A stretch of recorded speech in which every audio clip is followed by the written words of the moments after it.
In the far reaches of the Indian wilderness, where the trees breathe and the rivers whisper, a quiet war brews under the forest canopy. Here, every shadow moves with purpose, every sound carries meaning, and survival is never guaranteed. In this tangled, unforgiving landscape of sal trees and bamboo thickets, two predators rise, both unmatched in their own right.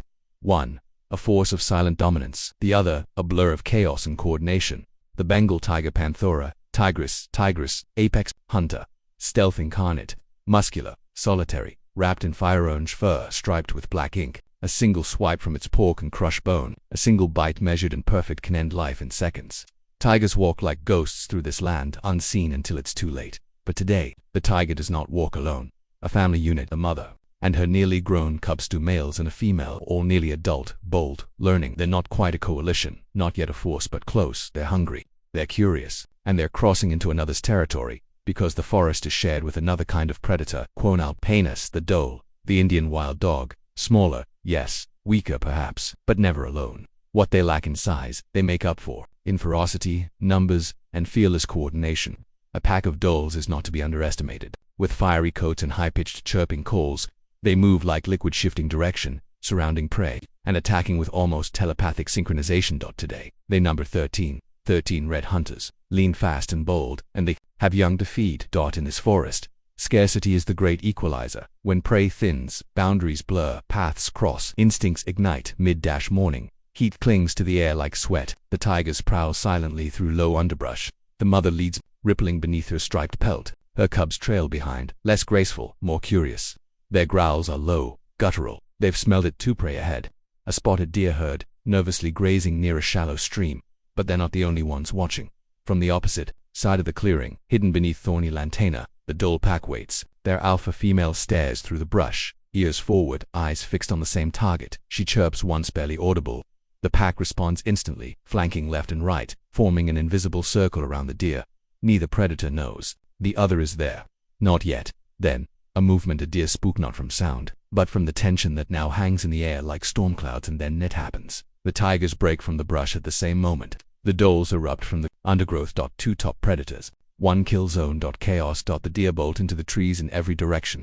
But now, the chase is a secondary concern. The tiger mother halts mid-charge, ears pricked, her cubs pause behind her. Before them, like a wave of fire, the dhole pack flows. Across the clearing, lean, loud, and full of purpose. Snarls echo, high-pitched whistles clash with deep growls. The tigers stare down the dogs. The dholes don't stop.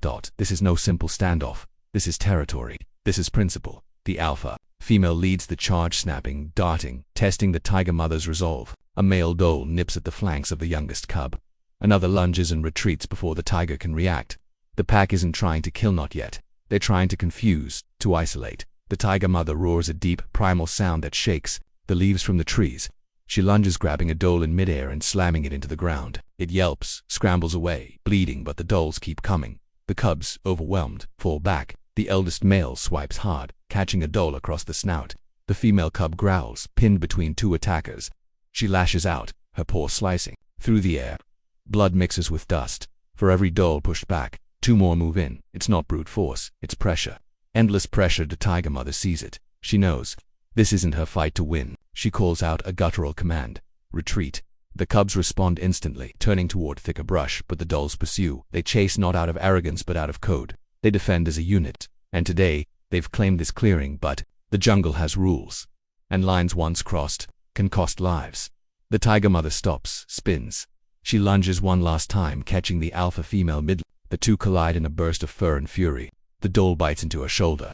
The tiger clamps her jaws around the dhole's back. A moment of silence, then a scream. The dhole breaks free but injured. The pack stops. Tension crackles, bloodied, panting, eyes blazing. The tiger stares them down. Behind her, the cubs have vanished into the trees. The message is received. The dholes retreat slowly, dragging their wounded, their pride intact, but their challenge ended. The tiger mother does not follow. She limps into the shade, alone now, her body marked, her spirit unbroken. Hours later, the jungle returns to stillness. The deer have vanished. The clearing is empty. The only evidence of the battle, a few tufts of fur, some fresh blood, and a silence so deep it feels sacred. There are no victors, only survivors. In the jungle, dominance is not always about size, not always about strength. It is about timing, tactics, instinct. The tiger, queen of stealth, master of precision. The wild dogs, rulers of coordination, fearless and fast. They live by different codes, speak different languages of war, and when their worlds collide, the jungle watches in silence. Because here, in the wild, there are no kings, only challengers, and every day is the first and the last in the game of survival.